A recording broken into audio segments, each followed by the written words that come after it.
Inés Tejada esta noche pondrá en circulación su último libro, Anoche mataron a Trujillo.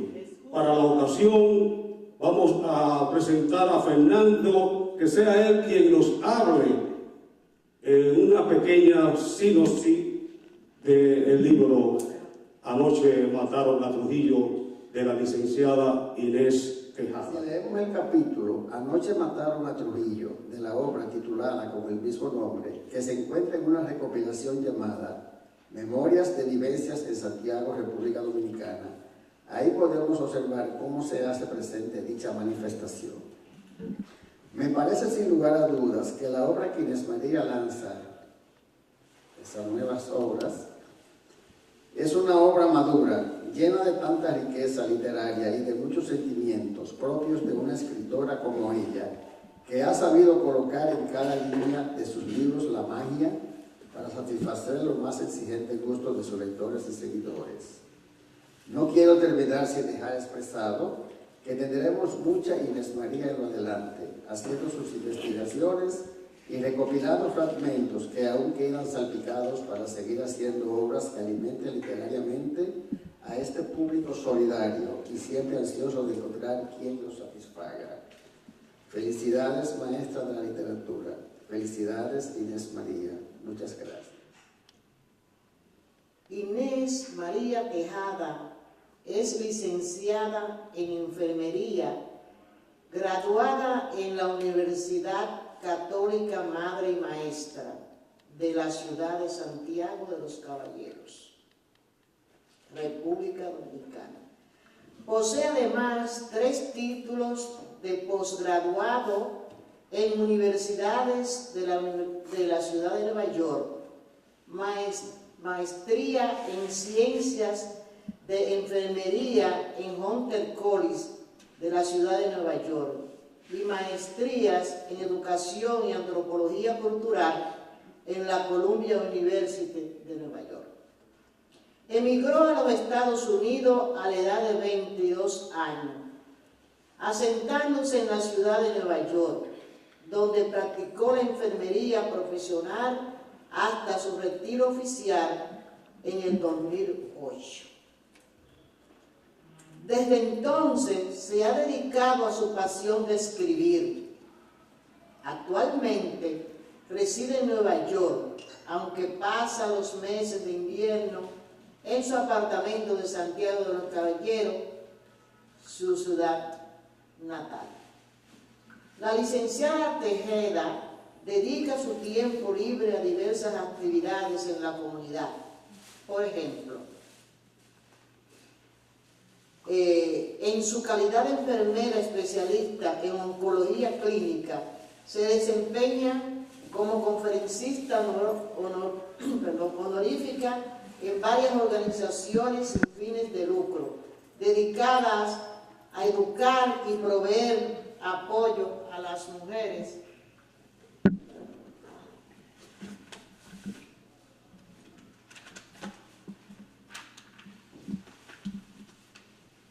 latinoamericanas residentes en la ciudad de Nueva York, sobrevivientes de cáncer de seno. Además, es miembro activa de las organizaciones comunitarias, trabajando para mejorar la calidad de vida de hispanoamericanos residentes en el Alto Manhattan, Washington Heights, en la ciudad de Nueva York. Muchas gracias.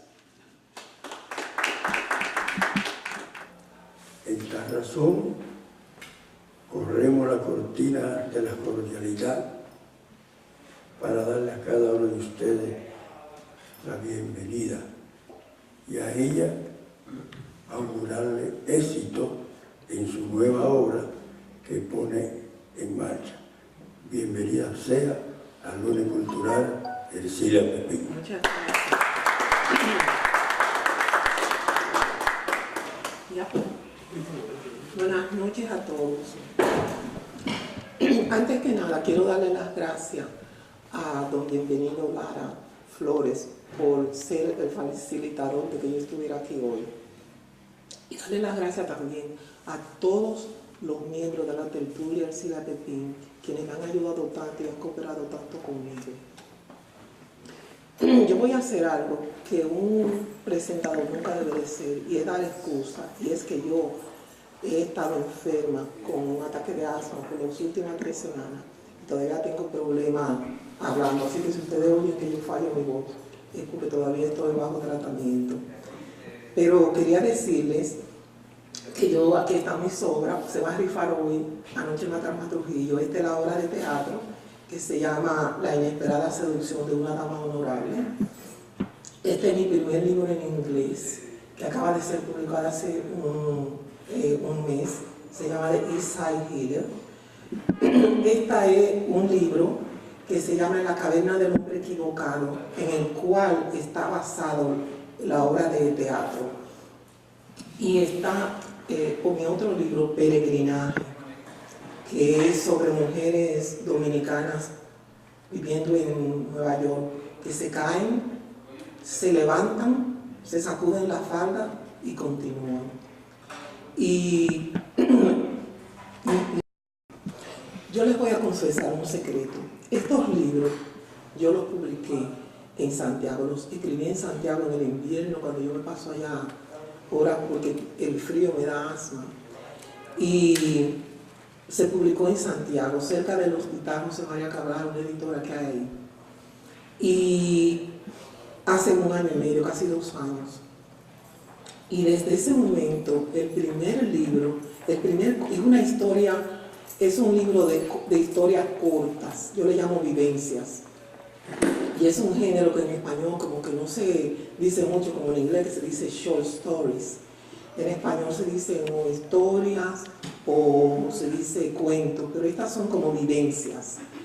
Y la razón por la que yo titulé el libro Anoche mataron a Trujillo, y el primer cuento del libro se llama Anoche mataron a Trujillo, es porque yo tengo una inquietud, y es que yo veo, más que una inquietud, una preocupación, porque yo viví mis primeros 11 años bajo la tiranía de Trujillo, y veo un movimiento que me causa descontento y preocupación, y es un movimiento en el que muchos sectores dicen, si hubiera otro Trujillo, y si Trujillo estuviera aquí, no hubiera el crimen, no hubiera la situación que está pasando de corrupción y todo lo demás. Y yo escribí ese cuento porque mi intención era presentarlas a las generaciones nuevas en la ciudad de Santiago, en las escuelas secundarias. Y inclusive tenía ya arreglado con el Teatro del Cibao para reunir a muchas escuelas secundarias, estudiantes, y presentar el libro. Entonces, lo que vamos a hacer hoy, en realidad, les voy a decir un secreto. Ustedes son parte todos hoy de un experimento. Lo que vamos a hacer es que yo voy a leer ese cuento. Manuel, mi amigo, me va a grabar. Ese video lo vamos a profesionalizar y mi intención es que ustedes y yo le presentemos ese video como una herramienta de advertencia a las generaciones de ahora y las generaciones futuras de cuál es el peligro de una tiranía.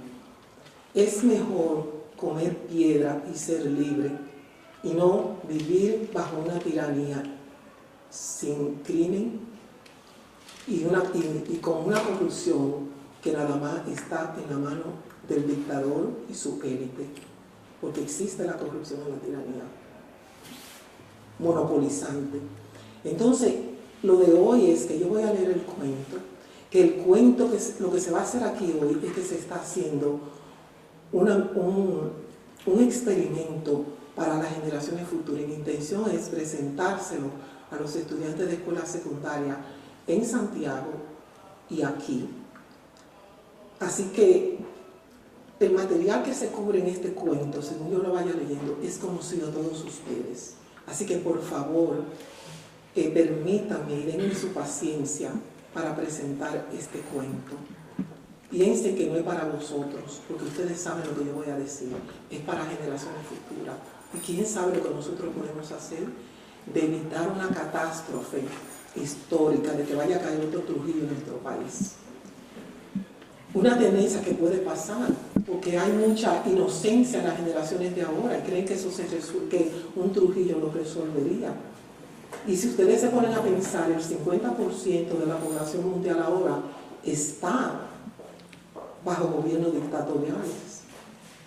Y es mejor poner piedra y ser libre y no estar bajo una dictadura. El cuento está estructurado de una manera que los primeros 5 minutos parece como si yo estuviera alabando a Trujillo. Por favor, tengan paciencia para ver el cuento entero. Y al final hacemos algunas preguntas. Pero ustedes me están haciendo un gran favor a mí al venir aquí. Y yo me siento tan y tan y tan asombrada de que mujeres del calibre de Miguelina Concepción, la subcomisionada de Cultura, esté aquí hoy, habiendo tantas cosas que hay que hacer por estos mundos. De que la gran poeta Gladys Montolio, una de las grandes líderes culturales de la ciudad de Nueva York, esté aquí hoy también. De que Mary Walsh, una de las mujeres que yo admiro, una de las líderes en la formación de la primera asociación grande de poetas y de escritores que hay, que hicieron un evento hace 2 semanas en Lincoln Hospital, que yo quería rendirme a los pies del calibre. Fue un evento tan grande de escritores y poetas que me recordó a mí lo que me dijo mi papá. Mi papá, yo era la mayor de 10 hijos, vivíamos en una choza al lado del río, todos en una sola habitación. Se veía el cielo a través del techo. Vivíamos todos en el suelo. Nos arropábamos en el invierno con el enequén. Por eso que yo sé que los inviernos de Santo Domingo antes eran muy fríos, porque nosotros nos tiraban sacos de enequén encima a los niños del suelo. Y imagínense, su hija rompió el círculo de convertirse en sirvienta a los 13 y mamá a los 15. Y yo decidí que no, que yo iba a ir desde la playa del río hasta la única secundaria que había en Santiago, el Ulises Francisco Espaillat, al lado del monumento, y que yo iba a hacer una profesión. Y él estaba tan orgulloso, yo no tenía libros ni nada, pero no sé cómo conseguir un libro de álgebra. Y un día yo lo vi en la puerta del ranchito de nosotros, leyendo álgebra. Y yo le dije, Chichi, ¿y qué tú estás leyendo en ese libro? Y me dijo, ay, mira aquí, que yo no entiendo nada de lo que dice aquí, pero yo me siento tan orgulloso de que mi hija esté estudiando esto y que sepa de esto, que yo lo estoy leyendo. ¿Por qué que yo nada más digo que mi hija sabe estas cosas, Dios mío? Pues así me sentí yo en ese evento, Mari, con ustedes.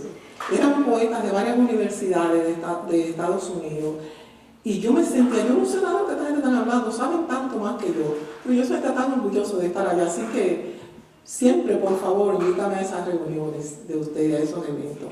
Y luego Giselle, que es una poeta que escribe tanto en español como en inglés, y que ha estado aquí también. Y también Rafaela Martino, que me dijo que me iba a ayudar en lo que yo necesitara. Muchas gracias a todos ustedes. Muchas gracias a Fernando, que lo conozco porque es uno de mis fans de mi escritura. Él dice que le encanta lo que yo leo, que leyó este libro que salió hace 3 semanas, en 2 noches, me dijo él. Yo he ido aprendiendo porque alguien me dijo a mí mi primer libro, En la caverna del hombre equivocado, que me parecía mucho a Isabel Allende, pero que no tenía sensualidad. Entonces yo ahora le he ido metiendo palabritas sensuales, escribiendo un poquito así de elemento sexual, con cuidado. Y no lo pienso, ¿y qué digo? Ajá, la piel desnuda, el calor de su recuerdo. Ok, eso creo que pasa. Así que sin mucho ado, yo voy a comenzar a leer. Manuel, prepárate, que esto es lo que estamos aquí. Entonces comienzo a leer. Anoche mataron a Trujillo. El dictador dominicano Rafael L. Trujillo Molina fue abatido a balazos al anochecer del 30 de mayo del año 1961, cuando viajaba acompañado solamente de su chofer hacia una casa que tenía en su ciudad natal, San Cristóbal, situada a unos pocos kilómetros al oeste de la ciudad capital, la actual Santo Domingo. En esos años, el nombre de la capital había sido cambiado del tradicional histórico Santo Domingo de Guzmán al de Ciudad Trujillo, en honor inmerecido al mismo tirano. Los ajusticiadores emboscaron el automóvil de Trujillo en los alrededores del kilómetro 7 de la carretera Francisco del Rosario Sánchez, la cual conecta la ciudad capital con las comunidades de la región sur del país. Después de una breve y fiera batalla entre los ajusticiadores y su chofer y Trujillo, se logró acometer lo que tantos dominicanos patriotas habían muerto, habían sufrido torturas inenarrables y que anhelaban y lo que muchos otros anhelaban desde hacía años: 2 puntos: matar a Trujillo, el dictador despiadado, subyugador de nuestro pueblo. Yo recuerdo como si hubiese sido ayer el momento preciso en que supe de su muerte. Fue al amanecer del día siguiente, el 31 de mayo de 1961, minutos después de haberme levantado, todavía en medio de la oscuridad diurna. Estaba en la pequeña cocina de nuestra casita, esperando el cafecito que mi mamá colaba en esos momentos, usando un colador, el método tradicional de aquellos tiempos, y agua hervida en un anafe de carbón vegetal. En el momento en que ella echaba el agua caliente al colador, llegó un vecino en estado de total agitación, preguntando a mi madre si mi padre se había levantado. Mi madre le dijo que mi padre se estaba cepillando los dientes y el señor dijo que tenía que hablarle de urgencia, en un estado total de agitación. Mi mamá preguntó que qué era lo que pasaba y él le contestó: ¡ay, Marola, Marola, Marola! Mataron a Trujillo. Mi madre se quedó frisada. ¡Ay! ¿Cómo que mataron a Trujillo? ¡Ay, no me diga eso! Se puso la mano en la cabeza y comenzó a llorar desconsoladamente. Yo, adoctrinada en la creencia de que Trujillo era un semidios, no comprendía lo que ese vecino estaba diciendo.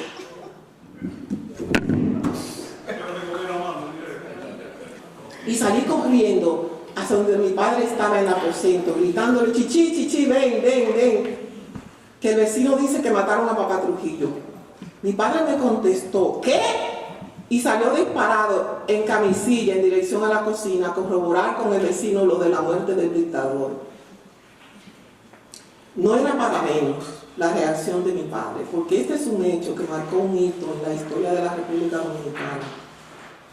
Es ahora conocido como el tiradicidio. Pero en aquel día, cuando se supo públicamente esta noticia, pues la familia Trujillo trató de ocultar lo más posible algo tan trascendental para ellos, ya que no solamente perdían al padre de la familia, sino también al hombre que les permitía usar el territorio nacional como si fuera la hacienda particular de todos ellos. Desde la noche anterior estaba muerto el genio diabólico que había convertido un país entero en propiedad privada de él, su familia y sus allegados. Pero nosotros no nos habíamos enterado hasta ese momento. Esa noche, aparte de los rumores que podían estar circulando subrepticiamente, quizás al escucharse la noticia en noticiero vespertino de radio emisoras venezolanas o de la de los otros países de la región del Caribe, los dominicanos no fueron oficialmente informados hasta que se emitió un boletín por la emisora oficial al otro día. Así que para mí, el día que a Trujillo lo mataron fue en realidad cuando todos lo supimos. El 31 de mayo, muy temprano en la mañana a las 6. Específicamente, cuando el vecino llegó a nuestra casa y sorprendió a mis padres y a mí con tan tremenda y traumatizante noticia. Ese día yo tenía 11 años de edad y un mes exactamente. Recuerdo los eventos que ocurrieron en esa ocasión de una manera clara, nítida, perfectamente, a pesar de los años que han transcurrido. Porque lo que percibí quedó indeleblemente fijado en mi psique. Se podía decir que al final de ese día habíamos perdido nuestra inocencia.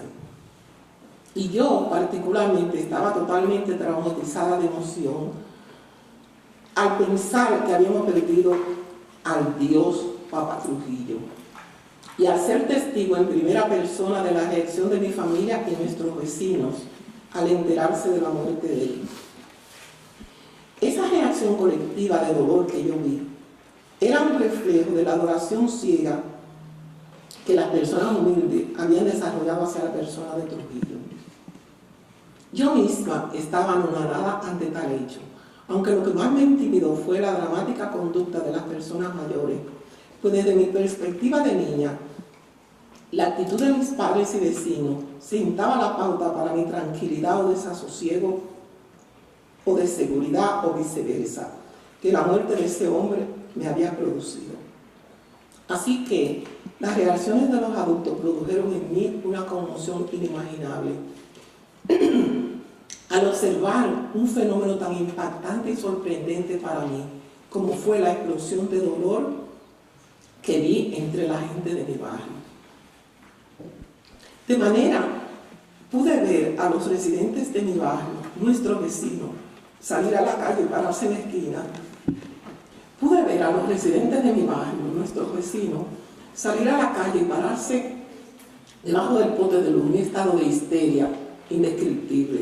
Los hombres diciendo ¿qué va a pasar ahora? ¿Qué va a pasar ahora? Las mujeres alrededor de las puertas de las chozas llorando y gimiendo. Yo lo miraba todo lleno de pánico, aunque pensándolo bien, para mí lo que estaba observando era perfectamente normal, pues me era difícil visualizar nuestra vida sin la presencia omnipresente de Papá Trujillo, entre comillas, como hasta ese día éramos forzados a llamarlo. De manera que comprendía y entendía esa muestra de dolor de parte de la gente. Lo veía como algo natural dentro de las circunstancias. Pues hasta ese día yo, y me imagino otros muchos, creíamos que Trujillo era un dios, un semidios en la tierra, inmune a la muerte. Ahora que alguien lo había asesinado, creíamos que los ajusticiadores eran demonios quienes en una conspiración dirigida por el mismo diablo habían atentado contra ese santo, el compadre de todos, el que nos daba la leche tibia, el que nos daba servicios en los hospitales como regalo de él personalmente. Por lo que recuerdo oír decir a un grupo de hombres agrupados en nuestra pequeña salita, como a las 10 de la mañana, que estaban totalmente convencidos de que una vez Trujillo muerto, nuestro país no iba a sobrevivir tal desgracia. Esta era precisamente la atmósfera de hecatombe que se sentía y que se vivía en esas primeras horas del 31 de mayo en mi barrio. Recuerdo vívidamente que mi papá y los vecinos se pararon en la puerta de la casita de nosotros, en una muestra colectiva de preocupación sin precedente. ¡Caramba! Mataron al jefe, se decían uno y otra vez uno al otro. ¿Cómo tú puedes querer eso? ¿Qué tú crees que va a pasar con nosotros? ¿Quién nos va a cuidar ahora que nuestro papá Trujillo murió? En la cocina, un grupo de mujeres se abrazaban y lloraban con los ojos rojos, gritando, ¡ay, Dios mío! ¡Ay, papá Trujillo! Pero no es que no puede ser. Él no se murió. Él va a revivir. Tú verás que esta noche ese tipo va a revivir. Yo iba de un lado para el otro en un estado de pánico, convencida de que como castigo a tan gran pecado yo nos iba a mandar una catástrofe de tal magnitud que la isla se iba a hundir en cuestión de minutos. Así que no quería despegar de mi padre y para donde quiera que él iba yo lo seguía también para chequear lo que se estaba diciendo, con la esperanza de que me salvara cuando llegara la catástrofe que se avecinaba ese mismo día, como consecuencia de la muerte de papá Trujillo, como nos enseñaban a la escuela a llamarle, el benefactor, el padre de la patria nueva, papá Trujillo, el generalísimo, el jefe. Eran algunos de los títulos que nos enseñaban que dijéramos reverenciosamente sobre el dictador. Títulos que pronunciábamos con reverencia, pues habían sido implantados en el cerebro de cada ciudadano a través del aparato de adoctrinación oficial durante las 3 décadas de la tiranía. El día de su muerte hubo funerales en cada casa en mi barrio. Nadie comió, nadie se bañó, nadie cocinó, nadie trabajó. Todos los hombres estaban sentados en la sala de nuestra casita con la cabeza cabizbaja, pensando, esperando el momento que iba a venir la gran catástrofe. En esa época yo asistía al 7º grado de la educación intermedia en el Colegio San José, el cual estaba situado en la barriada de Baracoa, en la ciudad de Santiago, justo al lado de la iglesia del mismo nombre.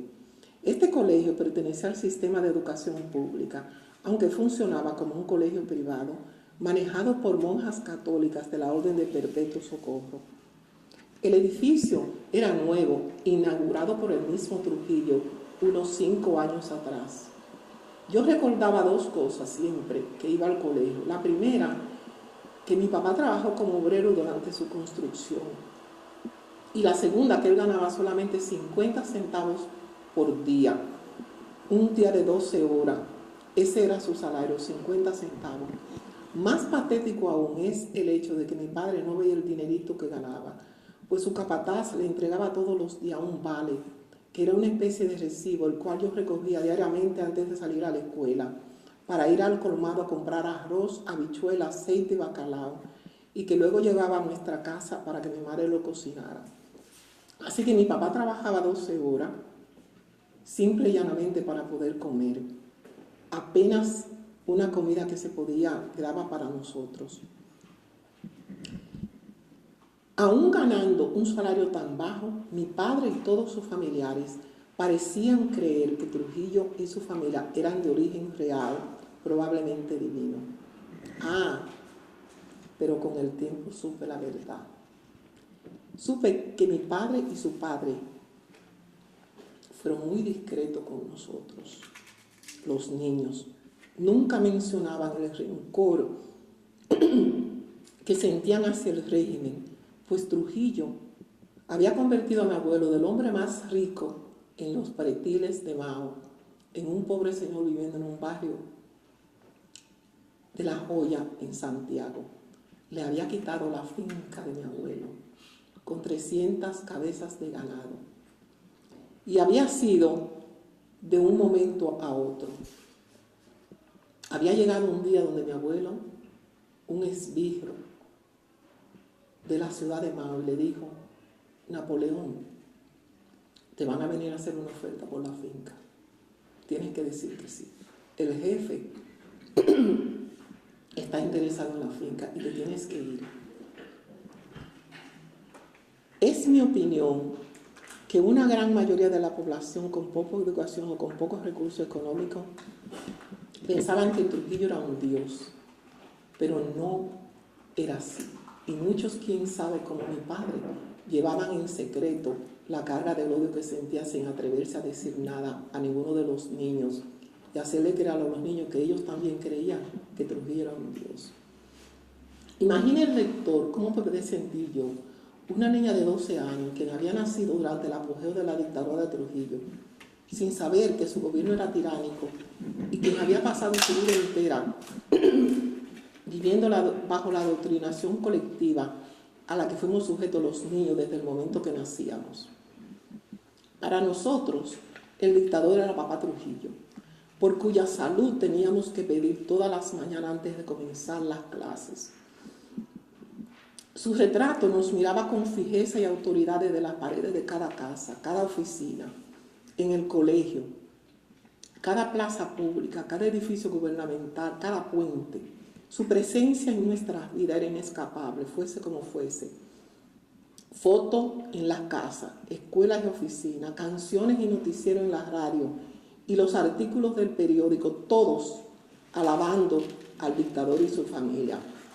Las calles, avenidas y parques de nuestra ciudad de Santiago le habían quitado los nombres que celebraban las batallas de Cambronal, de Capotillo, de 19 de marzo, para ponerle doña Julia Molina Trujillo, para ponerle don Francisco Trujillo. Todos tenían su nombre y el de su esposa, su madre, su hermano y demás familiares.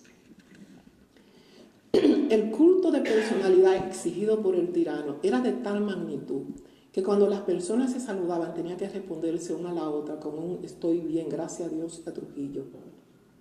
Yo nunca supe que esta respuesta y la costumbre de tener un retrato de Trujillo era dictado por el miedo y no debido a la adoración que todos sentían por él y su familia. Y si alguna vez oí o sentí alguna crítica negativa hacia él, probablemente se decía en el contexto de que él lo tiene que hacer, porque hay unos abusadores y frescos y atrevidos que se atreven a decir algo malo de nuestro papá, de nuestro jefe. Todas las instituciones que nos proveían servicios básicos se aseguraban de que estos servicios no fuesen percibidos como derechos del ciudadano, sino como regalos magnánimos de Trujillo. Teníamos la idea, nos inculcaban la idea de que cada servicio era producto de su generosidad personal y de su amor por cada uno de nosotros. Por ejemplo, cuando yo tenía 8 años de edad, me enfermé con un dolor de oído agudo. Esto sucedió en el medio de la noche. Yo era una niña saludable y fuerte, así que mis padres sabían que algo serio me pasaba cuando yo gritaba a las 2 de la mañana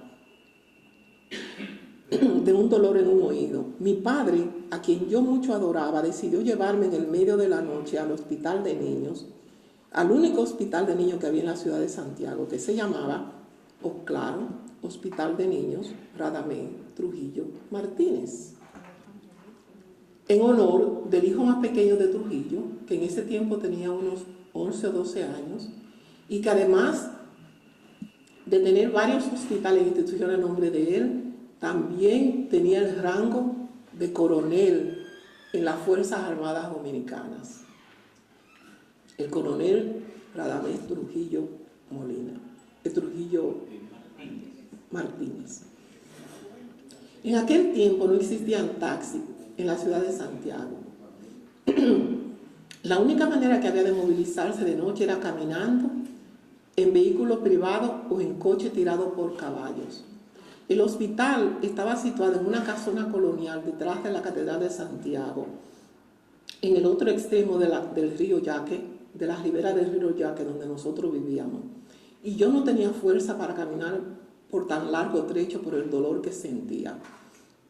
Mi padre fue a la casa de un cochero que vivía cerca de nosotros, lo despertó, le explicó el caso y fueron los dos a preparar el caballo para llevarme.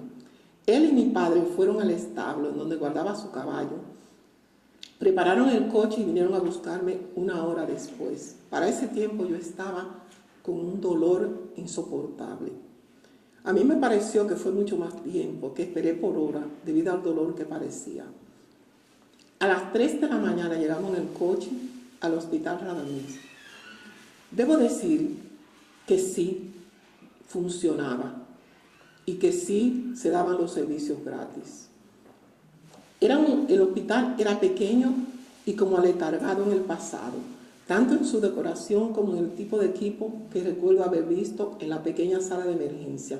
Más bien parecía un escenario de una película de los años 20 o 30, pero sí todo estaba limpio y en orden y no se nos cobró ni un centavo.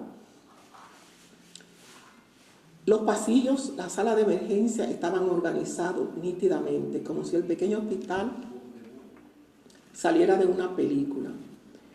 A mí el dolor hasta se me había calmado, pues mi atención estaba enfocada en absorber todo lo que estaba mirando, ya que nunca había estado en un hospital. Posteriormente fue atendida por el médico de guardia en la emergencia.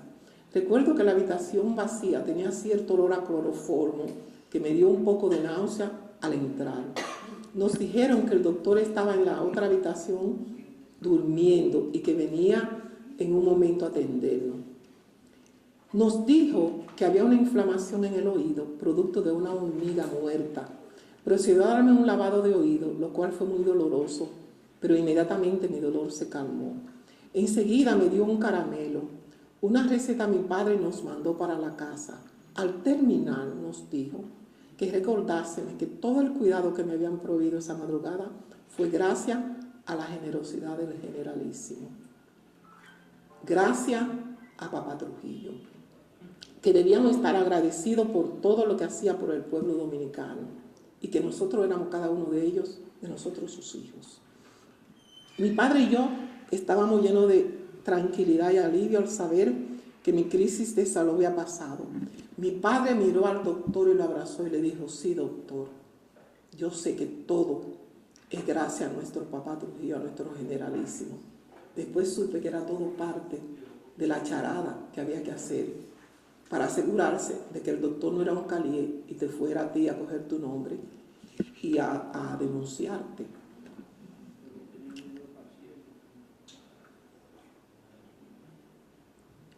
Yo estoy tratando de cortar un poco, pero cuando íbamos bajando, dice el cochero, qué bueno para los niños de nuestro país el que papá Trujillo nos ha dado un hospital como este, donde nos dan tan buenos servicios y nos curan de nuestras enfermedades. Estoy segura de que más tarde en mi casa dirían que vive el jefe, como se repetía miles de veces diariamente a lo largo y ancho de la nación, cada vez que pasaba algo en nuestras vidas. Sí, así teníamos que decir, que vive el jefe. Y gracias a Dios y gracias a Trujillo. Felices y aliviados y dándole gracias a Dios y a Trujillo, mi padre y yo caminamos a casa al amanecer, tomando la ruta de la calle El Sol, que en ese tiempo se llamaba Presidente Trujillo, hasta alcanzar la casa de mis abuelos, ubicada en la antigua Independencia, que en ese momento se llamaba Julia Molina, en honor de la madre de Trujillo. También recuerdo las palabras que nos dijo sobre la magnanimidad y bondad de nuestro padre, de nuestro papá Trujillo.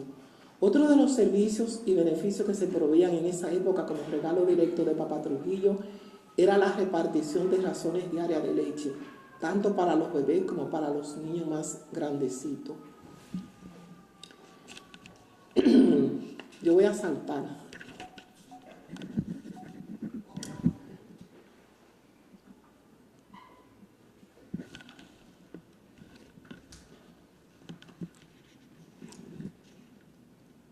En esos tiempos, no muy lejanos, el área de la ciudad de Santiago era limitada por el monumento, el gran monumento en honor de Trujillo, que había sido irónicamente erigido por miembros de la sociedad santiaguera como regalo al tirano.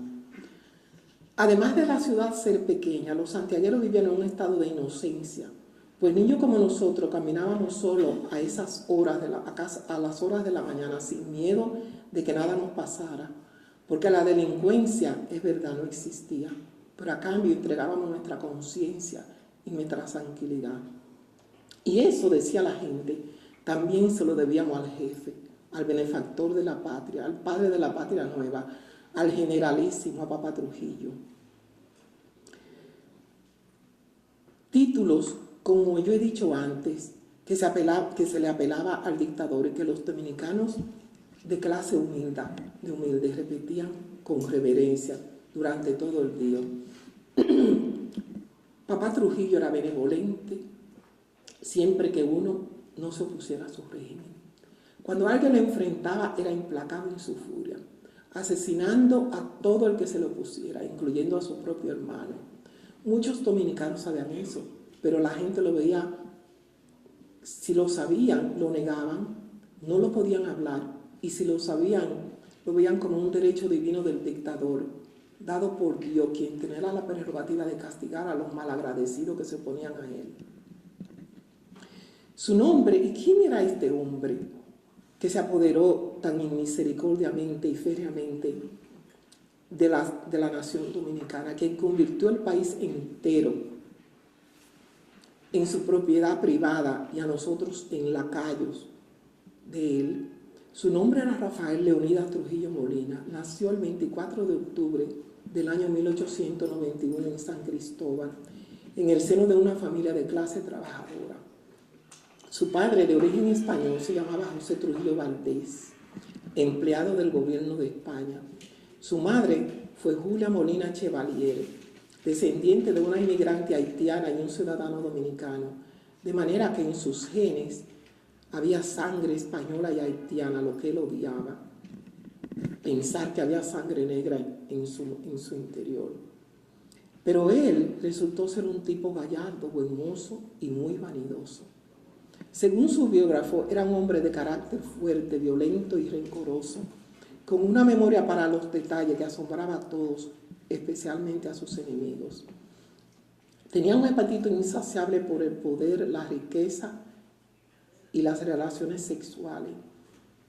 Es más, este descontrolado deseo de su naturaleza por una nueva aventura amorosa a cada paso le impulsó a desatar un reino de terror en las familias con señoritas casaderas, pues si él veía una que le gustaba, la quería inmediatamente para sí, independientemente de que tuviera de los deseos de ella, de su familia o el novio, si lo tenía la infortunada.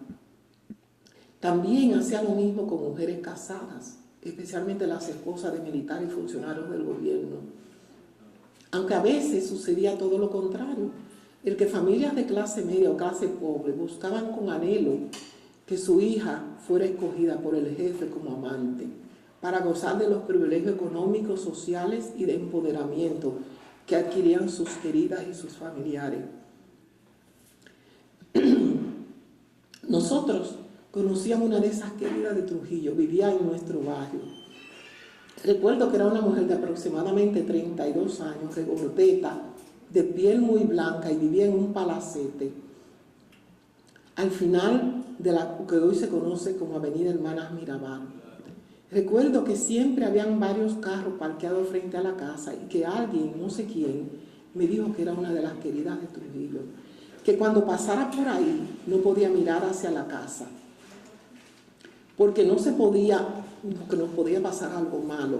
Yo pensaba que el cielo se podía abrir si mirábamos para la casa donde vivía la querida de Trujillo.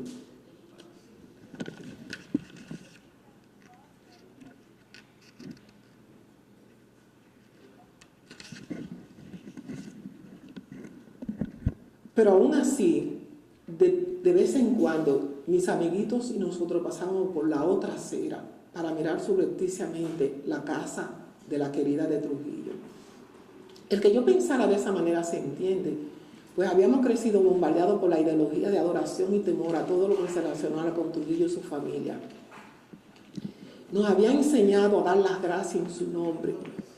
Asimismo, pasábamos por las aceras que llevaban su nombre, por los puentes, por la calle. No teníamos otra idea, no teníamos otro precedente. Para nosotros, Trujillo era alguien que dominaba nuestras vidas, desde el momento que nos levantábamos hasta el momento que nos acostábamos. Todas las industrias eran propiedad de Trujillo. Y todo lo que nos llegaba venía producido por Trujillo. La leche, el azúcar, el arroz, las habichuelas, los víveres, el aceite, las telas para nuestro vestido, la harina para nuestro pan, la madera, los clavos, el cemento y varilla para nuestras casas. Eran productos de las industrias propiedad de Trujillo y sus allegados. Y según la creencia popular, él generosamente nos la vendía a nosotros a precio al descontado.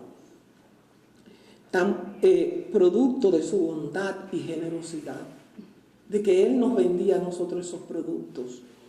Hasta el ahorro escolar se lo debíamos a él, pues todos los niños, no importa lo pobres que fuéramos, teníamos que dar todos los meses una cartilla llena de sellos de 1 centavo, que tenían las imágenes de sus hijos, Angelita y Radamés. Los niños estábamos obligados a comprar esos sellos, porque si no, los maestros se metían en problemas. El precio de cada sello era de 1 centavo. Los maestros se ocupaban de chequear cada semana, los viernes, para asegurarse de que nuestro cuaderno de ahorro escolar, como se le llamaba, aunque nunca vimos 1 centavo, estuvieran todos los espacios que había que llenar cada semana.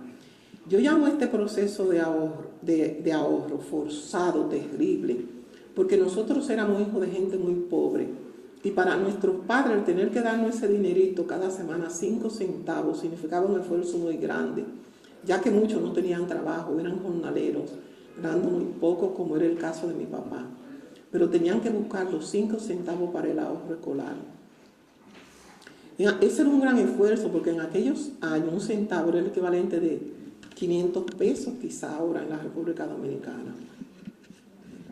Pero nosotros también teníamos que dar. Además, que yo recuerde, nunca vimos ese dinerito de los ahorros. Para aquellos que se oponían abiertamente, existía un cuerpo de terror llamado Servicio Central de Inteligencia. Sus miembros salían de noche en carros marca Volkswagen a vigilar o a llevarse personas de la casa, a quienes a menudo desaparecían. Yo eso sí lo sabía. El terror de oír las ruedas de los carros del CIN cuando pasaban de noche por el frente de tu casa. Nosotros, las personas del pueblo, lo veíamos como un derecho de Trujillo a defenderse de sus enemigos, que según los periódicos, cada enemigo de Trujillo era un enemigo del pueblo, como el sistema de adoctrinamiento del régimen nos había inculcado. De todos modos, para enemigos y seguidores por igual, el sonido de las ruedas de esos carros a las 2 y las 3 de la mañana, pasando lentamente por una calle, era suficiente para infundir un terror agonizante, pues tú no sabías en qué puerta de qué casa se iba a parar el sonido de las ruedas y a quién le iban a tocar suavemente para que le abrieran la puerta y llevarse a quien sea para notificarlo. Señor, ¿está su fulanito de tal? Tráigalo. Tenemos que llevarlo a usted para discutir ciertas acciones. Hay algo que pasó. Y se lo llevaban en camisilla y probablemente ni el hijo ni el esposo volvían a aparecer. En algunas situaciones, luchadores contra el régimen de Trujillo lo arriesgaban todo, incluso la vida y la de sus familiares. Por ejemplo, la directora del Colegio San José era una monja de unos 38 años, de gran estatura y peso. Nunca supe su nombre verdadero, pues para todos nosotros ella era Sor Teresa, su nombre de religiosa católica. Me hubiese gustado saber quién era, de dónde procedía o su nombre de pila, ya que ella me ayudó mucho haciendo cosas extra para mí. Una de las acciones que hizo fue comprarme el vestido de mi primera comunión el año antes, cuando yo tenía 10 años de edad, pues supo que mi familia no tenía dinero para comprarlo y yo quería hacer la primera comunión.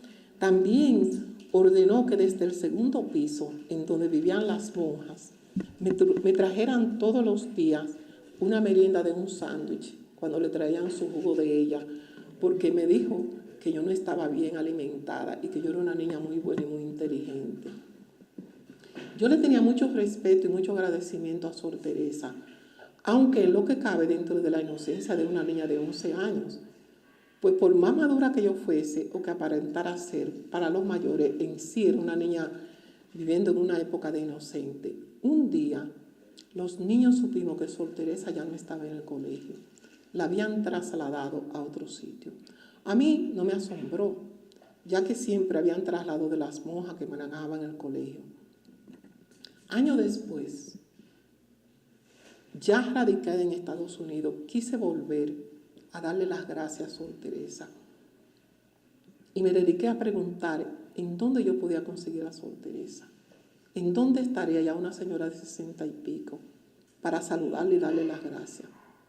Me dijeron que ella no había sido trasladada del colegio cuando era directora, sino que había sido apresada por el Servicio de Inteligencia Militar. La llevaron a un hospital en San Cristóbal. La internaron en el hospital y el reporte oficial de su muerte a la edad de 38 años decía que había muerto de una apendicitis y de una reacción a una inyección. Fue una víctima de la tiranía de Trujillo, porque sin yo saberlo ella se dedicaba parte de un grupo de luchadores contra Trujillo que lo arriesgó todo. ¿Cómo llegó Trujillo a apoderarse de la conciencia de un pueblo y de las estructuras de una nación? Rafael Trujillo vivió una vida normal en la ciudad de San Cristóbal a principios del siglo XX, hasta que tenía unos 25 años de edad. Se casó 2 veces, la primera con una joven de clase media, la segunda con una señorita de clase acomodada. Con la primera esposa tuvo una hija llamada Flor de Oro. Durante esos años trabajó en varios puestos de poca categoría y salario bajo. Hasta se dice que tuvo problemas con la ley por alguna ofensa leve que hizo como capataz en una finca en la parte este de la República Dominicana. La intervención americana del año 1916 lo encontró trabajando en esa hacienda, en la región este del país. Ya para ese tiempo había demostrado algunos aspectos de su crueldad como capataz, martirizando a algunos de los obreros dominicanos y haitianos. Según Juan Bosch, en su libro Clase Social en República Dominicana y Trujillo, el joven Rafael Leónidas Trujillo aprovechó una oferta del ejército norteamericano que estaba reclutando hombres dominicanos para formar una nueva policía nacional y un nuevo ejército que iban a ser entrenados en una academia que iba a abrir el ejército americano. De esa academia salió Trujillo como oficial a finales de la primera década del siglo XX, y lo demás es historia. Como oficial aprendió a jugar las reglas internas para ir ascendiendo dentro de las filas del ejército, imponiéndose con habilidad, ambición y diplomacia. Y ya para 1930 era jefe de la policía, y en esa posición participó en un golpe de Estado al presidente Horacio Vázquez, para luego arrebatarle la presidencia al indefenso, débil e inefectivo presidente Estrella. El enemigo era despiadado, especialmente personas de clase alta de la sociedad, a quien le gustaba humillar, porque lo habían despreciado, según las lenguas y según Juan Bosch, cuando era jefe de la Policía Nacional, al solicitarse el miembro del club de más envergadura de la capital, y lo habían rechazado. Ese desaire le dolió mucho. Su amor propio estaba profundamente herido, pues ser parte de los círculos sociales más exclusivos a su nivel de jefe de la policía era trascendental para él. Así que juró vengarse, y tan pronto se hizo presidente, lo primero que hizo fue desbaratar el famoso club social en la capital y formar un nuevo, a quien le puso Club Social Presidente Trujillo. Además, castigó a ellos imponiendo la música que le gustaba, el merengue, en vez de la danza que se bailaba hasta ese tiempo. Paradójicamente, también quería ser parte del círculo de los aristócratas, así que le concedió toda clase de privilegios a los más poderosos. Los nombró en cargos de gran prestigio dentro y fuera de la República. A cambio les demandaba lealtad, que lo conocieran como el jefe, monarca absoluto del país, a quien ellos, los aristócratas, en los cuales él juraba que se cagaba en todos, tenían que rendirle pleitesía de rey, quisieran o no quisieran. En cambio, para aquellos que se le oponían, les arrebataba sus industrias y haciendas con un simple decreto. Para lidiar con la oposición, creó un aparato de represión eficaz y atemorizante, basado en la tortura y en la desaparición, y un sistema de espía plantado en todas las estructuras de la sociedad y en el seno de las familias. Desarrolló una policía secreta efectiva y leal, con la cual implementaron métodos de tortura dentro de una red de cárceles en todo el país, de la cual la más famosa es la 40. Y lo hacían con un grado tal de ignominia y crueldad que muchos de estos centros de tortura rivalizaban con lo más despiadado en la historia de la humanidad. Fueron muchos los que murieron en esas guaridas de horror del dictador y sus esbirros, después de sufrir lo imaginable. Eran en su mayoría jóvenes idealistas, al estilo de Juan Pablo Duarte y sus amigos, opuestos al régimen o sospechosos de albergar ideas revolucionarias. Una gran parte de los torturados o asesinos eran jóvenes. También hubo un gran número de personas mayores y apresadas, y habían mujeres también, muchas que fueron apresadas en las cárceles y torturadas, de las cuales las más famosas son las hermanas Mirabal, mártires indiscutibles de la furia del tirano. Para con las masas y las Fuerzas Armadas fue creando una red de instituciones que proveían programas de ayuda de pequeña escala y que servían de centros de adoctrinamiento. Así logró el control del subconsciente colectivo, especialmente de las masas pobres. Se ofrecía como padrino de los niños al por mayor y bajaba a los pueblos pequeños y bautizaba o alguien en su nombre a cientos de niños, de campesinos y gente del barrio, a quien le daba entonces 100 pesos, un sobre a cada uno. Y así se aseguraba de que todos esos campesinos y esa gente del barrio le tuvieran el respeto que se le debe tener a un compadre. Ellos eran los compadres del compadre que mataban. A través de eslogan referente a su persona, en paredes, en puentes, en estatuas y fotos suyas en los parques y residencias particulares, los desfiles militares. Tenía una casa llamada La Mansión en cada pueblo, que era casi como si fuera un santuario y al que había que pasarle uno y casi genuflectarse, porque esa era la mansión de Trujillo de ese pueblo. Allí se hospedaban Trujillo y su séquito cuando visitaba ese pueblo, cosa que hacía a menudo, pues todos los fines de semana viajaba a una área del país diferente para asegurarse del control personal a través de bailes, a través de donde invitaba a los ricos de cada pueblo y había que ir por obligación, llegar antes que él y salir después de él. Y si tú salías antes de Trujillo, que fue lo que le pasó al papá de las hermanas Mirabal, lo mandaban a coger preso al otro día. Ese fue el gran pecado del papá de las hermanas Mirabal, que salió de un baile en San Cristóbal antes de que Trujillo saliera. Como resultado de este bombardeo psicológico social, el pueblo desarrolló una mezcla de terror, devoción y amor a Trujillo, que es difícil entender a menos que uno lo hubiese vivido. Parecía que él era omnipresente y omnipotente, pues su influencia se dejaba sentir en cada rincón del país y en todos los momentos de nuestras vidas.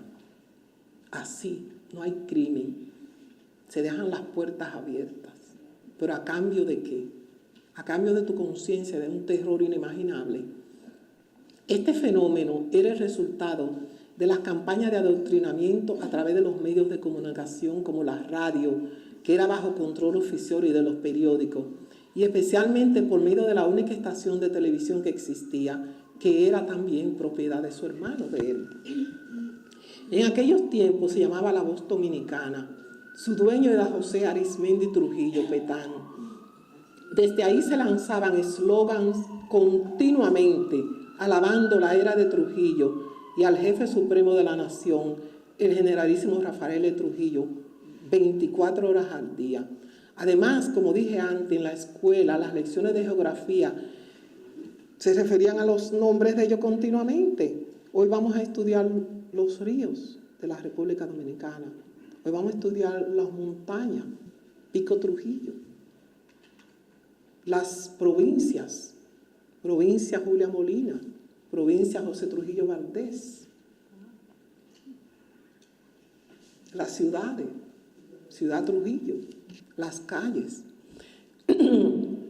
Desde la perspectiva de presente, comienzo a recordar que yo estaba consciente de que a Trujillo había que respetarlo y portarse bien con él, pero las señales que recibía de la mayoría de mi alrededor era de quien era castigado por él, se lo merecía por ser traicionero y malagradecido por Trujillo.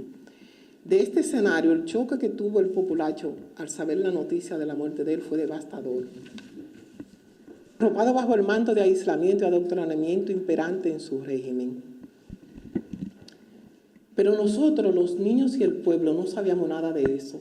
Así que ese día de la muerte de Trujillo, yo me agarré del marco de la puerta de la casa de nuestro vecino en el humilde barrio.